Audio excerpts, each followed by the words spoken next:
Welcome to Mount Rushmore. My name is Jeff, and I'm joined as always by my friends Richard. Hello. And Michael. Howdy. But we have another special guest, a friend to Richard, Michael, and myself, a guy named Paul Lurie, who's joining us from Massachusetts. Paul, are you on the line? Here I am, all the way from Massachusetts. Paul is eating chowder in Boston with all the rest of the folks there. He parked his car at Harvard Yard, and now he's going to join us with a topic that he suggested through our social media site. And that topic was what, Paul? Time travel, devices, vehicles, what have you, in film. We didn't choose any what have yous. No. Paul, this is a great subject. Why did you choose it? Well, I've always been a big fan of the genre of time travel, and it's been done well so many times, almost as many times as it's been done absolutely terribly.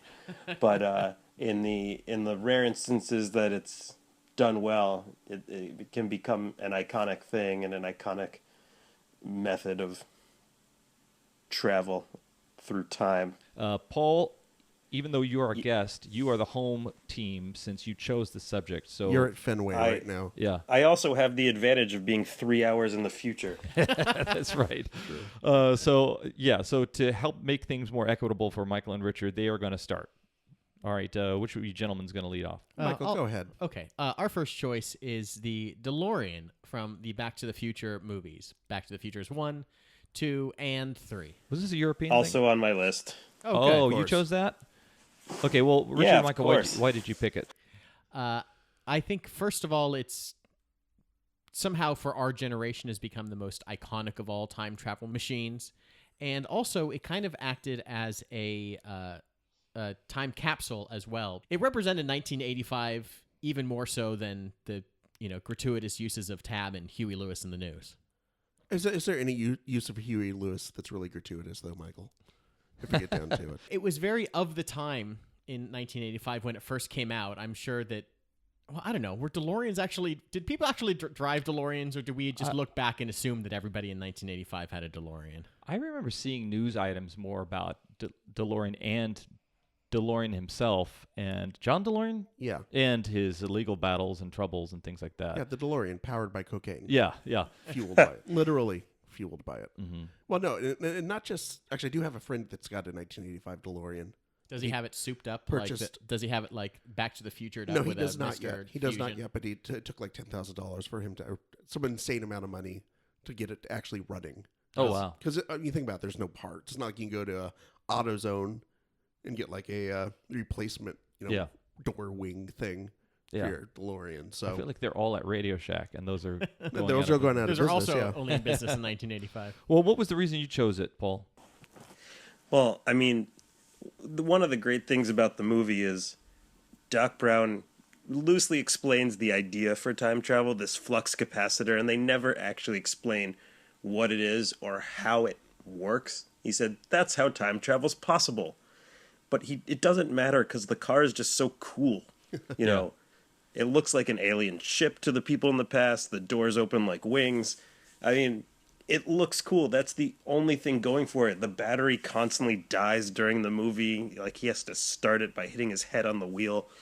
I'm not sure how familiar with you guys are with the Back to the Future. Like, original script was the time travel machine was a refrigerator. No Really? way. Yes, the finale was Marty gets in a refrigerator, Doc puts it in a truck, and they drive to a nuclear testing site, and he leaves the refrigerator in the middle of the testing site while the atomic bomb goes off in 1955. Is that how... Did they just reconfigure that for Crystal Skull? for the Jones, Indiana Jones movie? Yeah. That's ridiculous. I think they just were like, oh, we never used this, so... I wonder... That's the dumbest thing I've ever heard. Yeah, they changed it eventually because they're like, oh, we don't want a bunch of kids locking themselves in refrigerators, and I think eventually they made that Punky Brewster episode. Yeah, exactly. To double down on the fact that going in a refrigerator is not cool. And it later led to the DeLorean tagline, this car's better than locking yourself in a refrigerator. Oh, that's right. I remember that. Speaking of revisions, I wonder if the 88 miles an hour was a revision of the car, because maybe they had written it so like you had to travel at 288 miles an hour, and they're like, no car can actually drive that fast, and they're like, okay, 88, and you can put that. A car can go 88, can't it? Right, You can get up to that. Seems right. Yeah. And you guys don't know that the DeLorean was originally played by Eric Stoltz. Oh, that's right. And Then he got fired. Got from fired, the and they show. brought in the DeLorean as a replacement halfway through the I show. can picture them trying to get the DeLorean up to 88, and there's just a guy with like a stopwatch, and they're like, "It's got to go 88," and he's just like shaking his head. They're like, "We'll do it in post." Well, that was pretty amazing, Paul. I'm just going to be clear as a judge. I realize a normal judge in a trial wouldn't do this, wouldn't say who's winning, but so far you're winning because you actually have actual facts. That seems unfair. Absurd. You guys, I didn't even get to the fact that my first job out of college was working at Back to the Future, the ride at Universal. I've got Back to the Future for days. How much barf did you clean up? Oh, man. Well, they never called it barf. You had to refer to it over the radio as a Code 6 or a protein spill. It was hard to measure, but you know how like in an elementary school, usually a protein spill is in the back seat of a car. Yeah. Oh, you know how in an elementary school there's like a little bucket of the sawdust Yeah. that the janitor throws over it. They had 2 industrial-sized dumpsters full of it in the basement that you'd go and like you were filling up an ice bucket at a hotel. Oh, wow. And you'd go scoop it out and bring it to the site, and they had to constantly refill the dumpsters because the ride produced a lot of revisits to your lunch. What was it? Was like time traveling back to lunch. Wait a second. I was doing some research here while we were talking. There was a Back to the Future cartoon. Oh, sure. Oh, yeah. Really? For sure. They traveled around in that garbage train thing that. Like it was Doc Yeah. and Clara and his sons Jules and Vern. Wonder where they got that from. That was- right, The Munsters. Yes. That was the best thing about Back to the Future 3 is that there seemed to be some sort of finality with it where they just destroyed the DeLorean.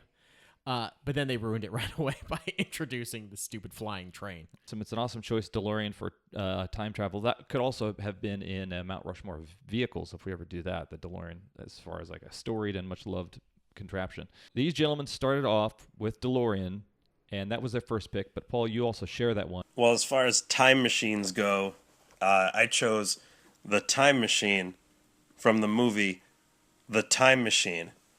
Well, we're gonna sort of on our list. We're gonna shorten this up on the front half of Mount Rushmore this week, because the Time Machine is on our list too. Sort of.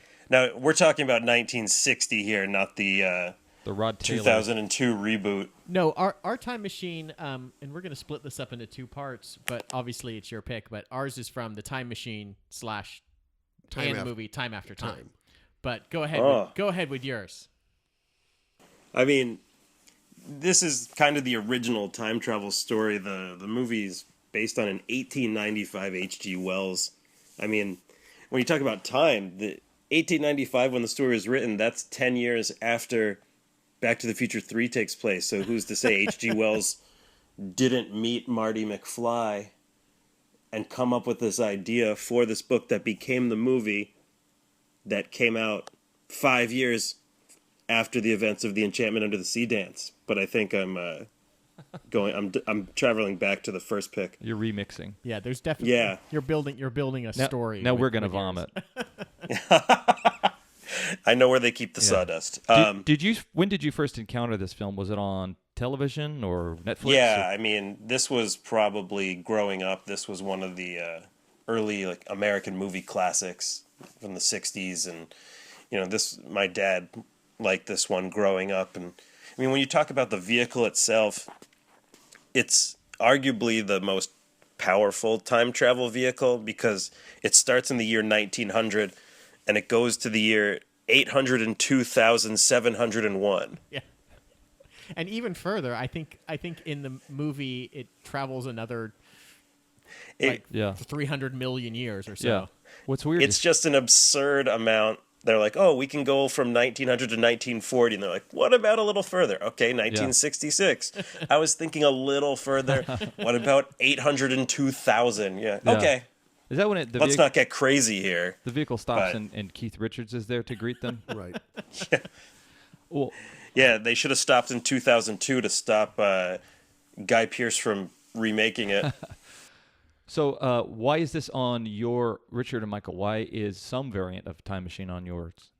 I think we have it here because it seemed to cover a couple different bases. One, it covered a couple different movies at least, not only the Time Machine, the 1960s movie, and then also it was the same sort of machine, almost the same. It's basically supposed to be the same machine, the same device from the 1970s movie Time After Time, which was a Richard. Yeah, I'll handle this one since this was actually one of my favorite movies growing up. I remember my mom loved it, and we watched it anytime it came on the old independent channel 53. Yeah. Shout out. The premise is basically that H.G. Wells has actually built a time machine. Oh, yeah.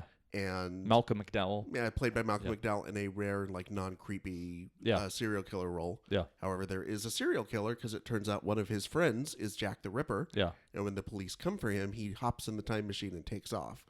However, through a series of, you need to have a key. If you don't have the key, then the machine will just hop back to the exact same point in time.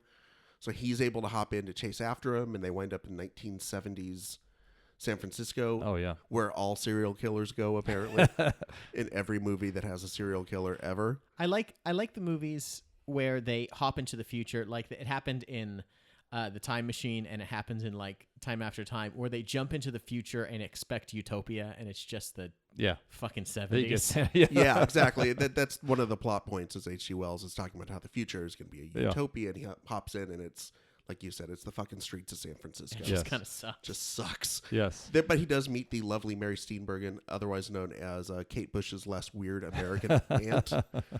Wow, Mary Steenburgen, also from Back to the Future 3. And the cartoon. My gosh, yeah. And the cartoon.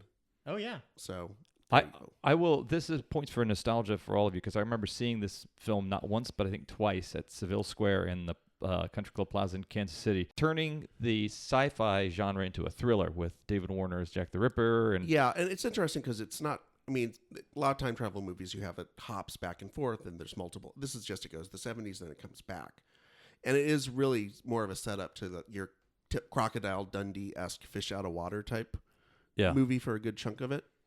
One interesting point, I did do a little research here.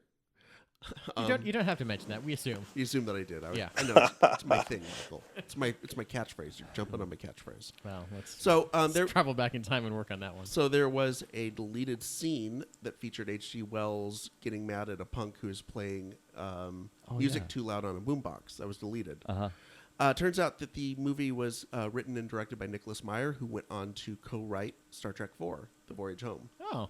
So basically just reused that for a future scene. Yeah. He didn't have a Spock refrigerator to stick. The thing with Spock where he just basically he didn't have a refrigerator to stick him in. Did not have a refrigerator, no.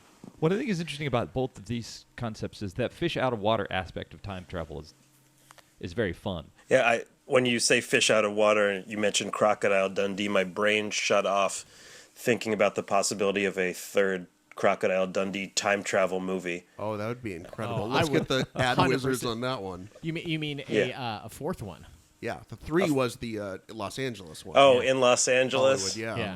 Where he traveled in a magic refrigerator. I do like also in the Time Machine how far in the future they go, and the two races of people. And obviously, the book it was more of a commentary on capitalism and socialism, but in the book they just turn into these blonde, stupid idiots that can't read and are unconcerned with things, and maybe Trump's America is really taking hold. Yeah, this is hitting a little close to home right now. Yeah.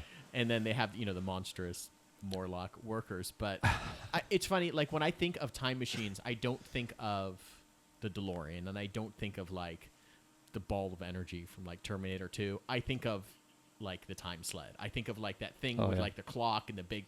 it's just a physical gizmo. I think of that thing particular. Mm-hmm. Yeah, with the old levers and the Victorian era, steamship controls. Very steampunk. Steampunk, yeah. Yeah, I mean, that's when you look at steampunk, I mean, a lot of that comes from I think it was Wells and obviously more, it was just steam, not steampunk. We are at our halftime, and I implore you to be more and more like Paul Lurie every day. Paul was a listener to the podcast and then jumped in and became a participant and a guest to this podcast by leaving a suggestion on the social media site of Facebook, where we have our Mount Rushmore podcast page. And Paul is often a frequent supporter and often detractor to this podcast via the Twitter and all the other avenues. Was Paul the one who gave the review of not bad? Yeah. Or whatever it was. Something glowing. Pretty good. Nah, my review was shorter than that. The poop icon emoji is what Paul left. But you can go ahead and download, rate, and review, and leave your feedback for us. It helps us improve the podcast. It helps us get good ideas as to future suggestions. I went to the future and I've seen some of these suggestions. They're pretty good. Or you could travel back in time and listen to all the different past episodes we have. You know, if you go back to March 1st, 2016, you'll listen to a very scratchy, low fidelity recording about fictional presidents that are still better than the one we wish was fictional currently. So here we are. We're back, and we are going to go with Team Ricky Mikey. Yes. With their third choice. Let's not get Let's that not do trending. that. Oh, sorry. Yeah, not a hashtag we should have, folks. Do not hashtag that. We're back, and Michael and Richard are going to let us know what their third choice is. So our third choice is the movie Time Bandits. Oh, right on. And we thought about, it was a little tough because there's actually, the way they actually transport in Time Bandits are just like wormholes, basically. Mm-hmm. Right? Yeah, But they're holes in the fabric time of time and space. that the Supreme Being, because he created the universe so quickly, he That's so Terry Gilliam.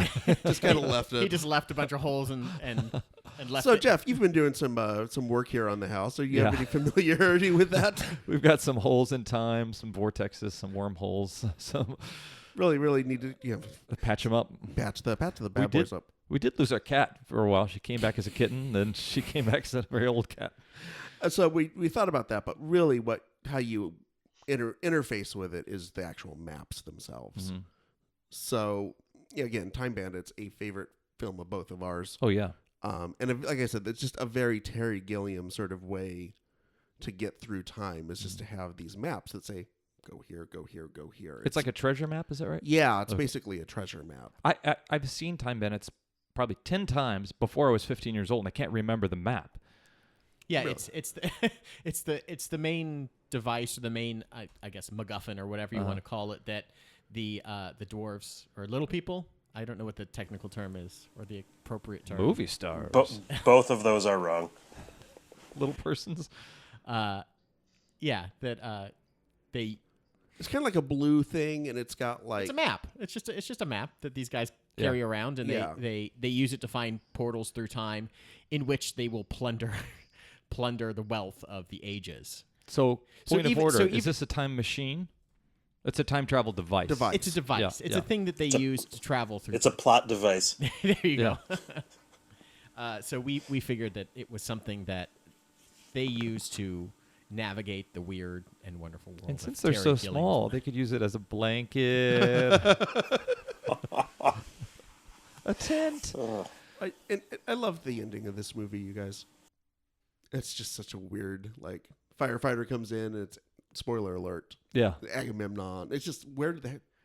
It's just strange all around. It's just very... It's It's one of very those Deus Terry Ex Machina Terry Gilliam endings, right? It's just Yeah. kind of a disruptive there's reality. There's a great moment when they're fighting evil, where so far we've only kind of traveled through the past history. Mm-hmm. They go back into Roman times, and they go back into the fake Robin Hood times. Yeah. And then all of a sudden, one of the Time Bandits comes in with like this laser, like this spaceship, and he's gone like somehow traveled to the future and gotten like some spaceship from the far future, and like they didn't really address it until that one moment, and it's just so perfect and weird. I love the ensemble in Time Bandits because usually in a movie you only get one wacky sidekick, and there's like 6 of them going together in this. So what's unique about this is the ensemble traveling through time. Unless we see in other films something like Hot Tub Time Machine, they usually don't travel as a group; it's an individual right? And so I think that was one thing I loved about the film. Well, and then it turns out that the Supreme Being actually just kind of let them have the map as kind of a test. Yeah. It's very like a story of Abraham, you know. Mhm. Go, yeah, I want you to kill your daughter. No, not really Yeah. kill your daughter, you idiot. Didn't mean that. Yeah. So it's kind of like what the Yeah. map represents in the movie. It's sort of this thing that we'll see how you do if we give you this thing. Oh, Mhm. turns out not very well. Yeah. It does seem kind of... Yeah, and the fact that Jeff doesn't even remember the map so much is the Gilliam style was like the process of getting there was less important than what happened. I mean, when you talk about Gilliam and 12 Monkeys, Yep. they put Oh, Bruce sure. Willis in a giant like plastic bag and shoot him into a box. Yeah, they And just need to get it's him. not the most eye pleasing or dramatic thing, but it's barely part of it. It's more about the actual where they end up and what happens then. Yeah. And yeah, like when you said, "Oh, it's strange and weird," but you already said it's Terry Gilliam, so I think that kind Yeah. of goes hand in hand. So yeah, what we seem to have established is that time travel devices are just that. They're devices that we can use to abruptly change the narrative at any point, to put characters in these extreme situations in which they're confronted with their desires, or they're allowed to fulfill these interests that they have and seeing what the future holds for them, or going back and redoing something in the past. So yeah, it's definitely a device. And until this suggestion, they were a solo. So I think that's kind of fun to see what happens when an ensemble jumps in there together. Terry Gilliam is a storyteller for whom plot is a horrible inconvenience. He really just wants to send his characters all over the planet and do a million different things and make these philosophical statements and make these surreal statements. So certainly a time travel device is a lot of fun. And I didn't realize this when we were coming up with it, but Evil, played by David Warner, who also played Jack the Ripper in Time After Time. Oh, Maybe he Whoa. went back. Maybe Oh, he yeah. went back in time, some sort of time travel. Knew he was going to do one. yeah. and did the other. He got into that refrigerator With Mary Steenburgen. in the 1970s. And now you're getting to the dream I had a couple of nights ago. It's, There's also something. It's almost like the comedic side of Tolkien. This group of merry band of dwarves. merry band of dwarves, yeah. Robbing dwarves. Yeah. Okay, so all right. So Paul, you've been doing exceptionally well at this this sport that Michael and Richard have played just against each other. So you were weighing in with the topic. You're creating the topic. Makes me suspect that you wouldn't have picked something else, that you just knew you could kind of kick some ass on this. So what's your next choice? Well, you guys were talking about the solo time traveler and how Time Bandits has the large capacity, but I think I might have picked the vehicle with the largest capacity for time traveling. That is the phone booth from Bill and Ted's Excellent Adventure. Yeah, we thought about this Yeah. one too. We didn't Yeah. we didn't choose it, but we thought about it. Oh yeah, That's like a Richard move, by the way. Yeah, I thought about that, so I'll get credit for it when we for it, right? We know how to play. We know how to play this game. The phone I mean, booth- at one point, they've got Bill, Ted, Billy the Kid, Abraham Lincoln, Socrates, Sigmund Freud, Genghis Khan, Joan of Arc, and Beethoven in there. Yeah, I mean, it breaks the machine, but was this a rip-off of the TARDIS from Doctor Who? well, it was a little bit of that, and it was also like, oh, they used the same keypad that the DeLorean had, and the classic fish out of water, with multiple fishes, Bill and Ted. Yeah. I mean, this movie was like, it came out at the right time for me when I was growing up, that this was just like, it was the historical figures in such a goofy way, luring Genghis Khan into the phone booth with a Twinkie, and like and then like they end up fixing the antenna with by chewing bubble gum and sticking it to it.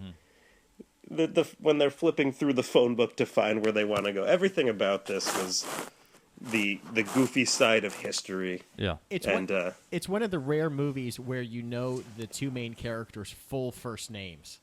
That's true. Yeah, I still don't know why Keanu Reeves' character is a lawyer. Well, they Ted Theodore. Oh no, Squire. Bill. Sorry, William Alex Theodore. Winters. Bill S. Preston. Bill S. Preston, Esquire. Well, we have someone so intelligent. You have to come up with some explanation for it, and then they just... Do you remember the film Dude, Where's My Car came out? Like, there was a sense of this is... Saw it in the theater on opening day. There was a sense of, like, this is a movie that is so dumb that it's kind of broadcasting its dumbness. Like, when Bill and Ted came out, Keanu Reeves was not a acknowledged thespian like he is today with his John Wicks and all that things. And his John Wicks, too. And his John Wicks the Deuce. So I feel like at the time, it's cobbling together a time travel motif from things like Doctor Who and Back to the Future was part of its boneheaded way of saying, hey, folks, this is a Big Mac, not a filet mignon that you're buying here, just so you know when you go into it. I mean, is Doctor Who too smart for you? Well, we can fix that. Was Back to the Future, did it have... They even, like, in Back to the Future, there's a thing with him and his mom, but in this one, maybe it was the sequel where Ted's high school crush ends up marrying his dad. Like, Yeah, that's the first one, yeah. No, you're oh, right. yeah. So it's like, oh, yeah, you're attracted to your mom. Well, we got a stepmom, so it's slightly more okay in those red states.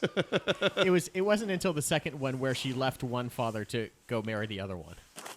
Yeah, and then they go to hell and write a song for a big Kiss. fan of Bogus Journey. Journey. I was going to say, you do have to, if you're claiming this for the first one, you do also have to claim it for the second one.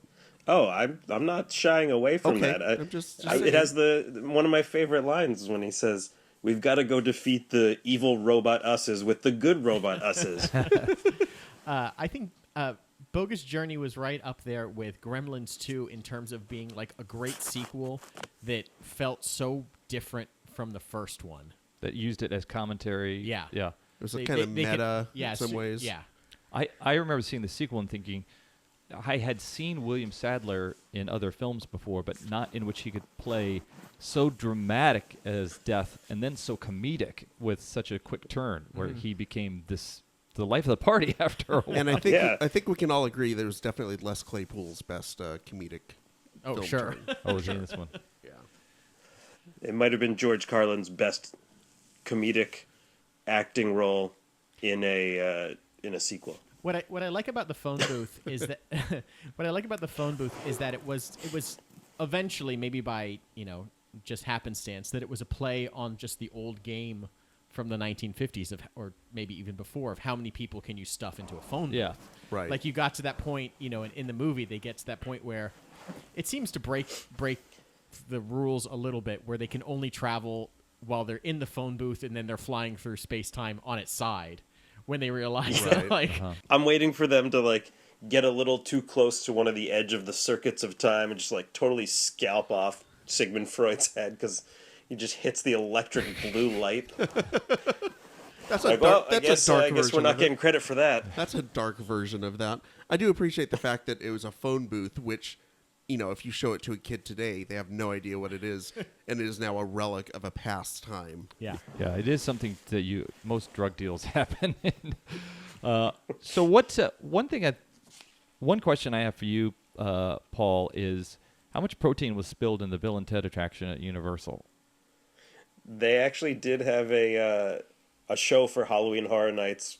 That was the Bill and Ted Halloween Spectacular. Yeah, when Halloween Horror Nights came around in Orlando, people would be so excited for the show, Bill and Ted's Halloween, whatever it was called. And, this is 20, 25 years after the movie. And it's just like these two characters that you hear the kids going, yeah, this is funny. Who are those two guys, though? We know every other character in this.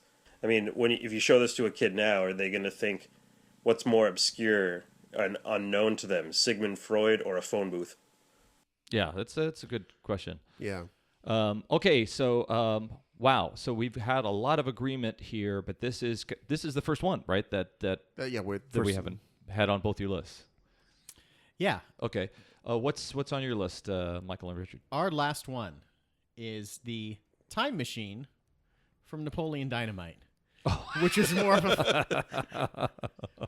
a failed time machine, which I think really represents a big theme from the movie, which is this idea of wanting to travel to the past to relive a past memory or to fix something, to get out of this town that you're in, to get anywhere, and to kind of escape to 1982. But you're never going to do it. What's going to happen if you get out there? You're going to be you in 1982 and still be a loser. Yeah. Does this bring up the idea that a time machine is in the eyes of the beholder? Where the topic was Mount Rushmore of movie time travel devices. The reality was this device did nothing. It was a bad shock device, But- basically. but- Like but- a bad prank. But it's an experience that the individual perceives themselves, right? So if it works for him, then it works, right? I think so. Paul, you brought up 12 Monkeys earlier, and it was something that we had kind of thought of when we were coming up with this pick. This idea that no matter if you travel back to the time, like it depends on the type of time travel in a movie. Some movies you can kind of affect your future and change it completely, like in the Back to the Future movies. In 12 Monkeys, it just closes the circuit. He travels back based on the movie, but he travels back in time to witness the thing that he had witnessed as a child. Like all he doesn't affect the future. The character travels back in time. And so when thinking of Napoleon Dynamite, I kept thinking of, well, no matter what these guys would do, if they happen to travel back in time, their lives would end up the same. They would, or worse. Or somehow. worse, yeah. Uncle Rico somehow would have screwed it up even more. Like would have blown his knee out, like wrestling with goofing around with his buddies, like before he even suited up for the football team. Yeah. I mean, I made a long list of possibilities, and I had this on the list. It's not on my Mount Rushmore, but I put a star next to it and said, most likely Michael and Richard are going to pick this one. Awesome. Well, we are a cliche now. Good job, everybody. I mean, I was trying to debate over which ones were time travel devices, and I had different columns. Like, I kind of ruled out movies that had time travel based on wishes or like magic fountains, or like in Superman when he flies around the earth and I told you we should goes have gone back. with magic fountains. Now I'll tell you the one debate that we had even up to today, and hopefully this doesn't. Maybe it leads into your last one. Probably not. Was if cryogenics counts as a time travel device, or if that's You going Demolition Man on me? Demolition Man. What were the other ones I thought of? Aliens, Austin Powers. Austin Powers. Although Austin Powers features the Austin number. Powers has its own time machine. They have like 3 different types Right, of time they have machines. the swirly vortexy thing, and Got a car. But I don't know if that counts or if that's just like a really good nap. I mean, I guess a bottle of Jack Daniels would be a time machine too. Could Is be. that what- I've jump forward some Yeah. whole weekends. So True. why do these? Is it because the subject was time travel devices and not something that's actually neurological or is that what it we're wasn't. talking Yeah, they actually didn't time travel. They just yeah, slept for a Yeah. long about? time. Clocked out for a while. yeah, Yeah. time travel. My device was blacking out for long periods of time. Yeah. I remember some of college. But I think that I think that this stupid machine in Napoleon Dynamite revolves around crystals and just plugging it in and putting this thing up to your crotch. With like a bad labeling job on Yeah. it. Yeah. And it's Very just- Batman. It's very 60s Batman. I remember seeing this movie and people thinking that it took place in the 80s. Oh yeah. Like they felt like it was like, oh yeah, well that movie took place in the 80s. Like, no, they talk about surfing the internet and like Yeah. everything. Right. Like they talk about traveling back in time. They just happen to. It just has the look that it. Yeah, of rural the 80s. Utah basically looks like the 80s, is what they're saying. Yeah, Idaho. Yeah. Idaho, whatever the freak it's supposed yeah, to they be. haven't quite reached the future in every. They haven't reached the present, I suppose. And, It's its own form of time travel. Go to rural Idaho. It's like you're back in yeah, the 80s. we just got MTV. Like, that's why it looks like it's from the past. It's up to you, Paul. You can affect the future of the Mount Rushmore podcast by choosing something really interesting as the last pick. What do you got? Man, no pressure. We'll pressure. just cut this out and I'll travel back and do it again if it's not. So the ones I picked so far, were the car was cool, the power of the time machine to go the furthest, the capacity of the phone booth. The last one I picked was the Omega 13 from Galaxy Quest. Oh, fun. Oh, what a fun pick. Yeah. Yeah. So at the start of the movie, they're of the Galaxy Quest movie, it's the cast of the show. It's like based on Star Trek, basically, and the show was canceled. In the final episode, they hinted at this new technology called the Omega-13. It was canceled with a cliffhanger. No one knew what it was, and it was basically the fans created the hypothesis that it was a time travel device that could go back 13 seconds. Now, and the aliens who built all the technology that they saw on the show, I guess, took to the fan boards and Yeah. they said, "Whoa, this one isn't finished. Let's see what young Justin Long and that long-necked nerdy kid who's in every movie, you know the one." And so they use it at the end. It goes back and they say it's enough to fix one mistake, and it's actually for a goofy, wacky movie, it's a pretty cool scene that this time travel device is able to not only go back, but it brings everyone unknowingly back 13 seconds. So it just kind of resets. The only one knows is the one who executes the button. So the entire ship, the entire scene jumps back 13 seconds, and they're able to fix the bad thing that happened. This is the Deus Ex Machina, as we've discussed on this podcast, that saves the day. Didn't propel the narrative. It just saved everybody's asses. and Yeah. I mean, it's the equivalent of like the Bugs Bunny cartoon on the white background where the giant pencil eraser comes in and like turns Daffy Duck into a flower with a flag for a tail. And they are into a corner, and this comes back, but it happens in such a way that it's believable, and he doesn't necessarily know what it's going to do either, and this is just what he's heard, so he's taking a tremendous leap of faith as well. I mean, this movie is just fantastic. It's one of the handful that I own, but if it's on, I'm watching at least an hour of it, just because it's so good every time. Do they ever explain how Tim Allen's character knows that he's gone back 13 seconds? It's kind of just like or do they just kind of accept that it's a movie? Well, if you pull the trigger, then you're the person who knows. Yeah. Well, he knows because it all resets back to Tony Shalhoub's character entering the room again. Like, he's in the room and he's kind of shooting everybody up, and then when he activates it, everything kind of swirls and spins in classic travel fashion, and then suddenly he's back and the door is opening and he's about to walk in. So he knows the scene has reset because everyone's back alive and not shot with lasers. So I'll mark that but down. they don't know they've been shot yet, so I'll mark that down as a lowercase no. All the leads were already kind of established in popular culture. All of the supporting characters, almost every one of the aliens went on to be on a series. There's a tremendous cast. Yeah. Like the 4th ranked alien is Rainn Wilson. Yeah. Yeah.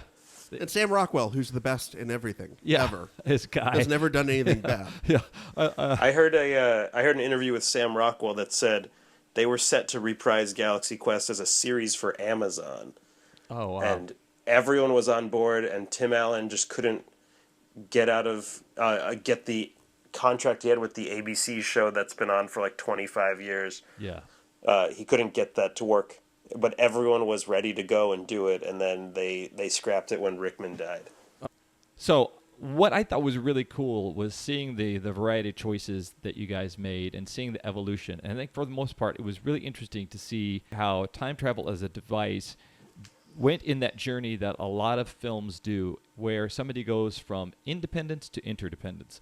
A character goes from being a lone wolf who is not connected to anyone else to becoming a functional part of society and part of an ensemble where they depend on each other. And Paul, I think you did a really good job of making choices that supported that. But here's how the points went. Paul, you got a point for the DeLorean. Because you added that great color in terms of like the protein spill and all that stuff. Oh, there was some color. Pink, yellow, orange. Rich and Mikey, Time Machine. I kind of bought what you're selling with that. I really thought it was compelling. One, because you snuck 2 movies into one. So that was a pretty good brinksmanship right there. Then, Paul, you got it back with Bill and Ted. I really liked the choice there. I like how you described it. I like the color that you added to that. And guess what?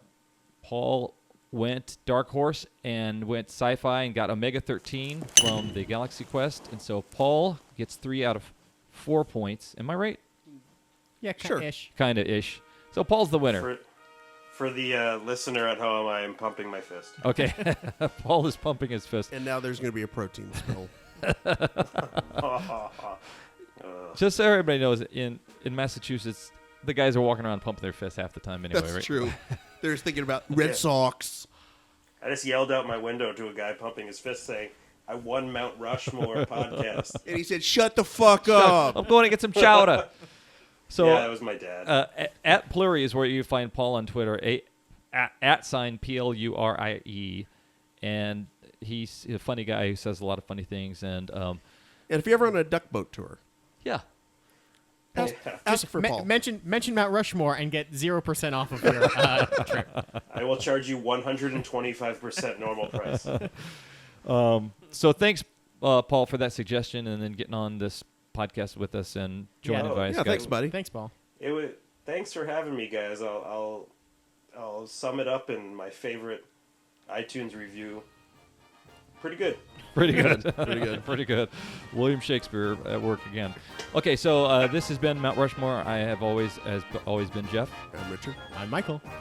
Thank you for coming, time travelers. Watch your step as you exit the DeLorean, and remember, the future is what you make it.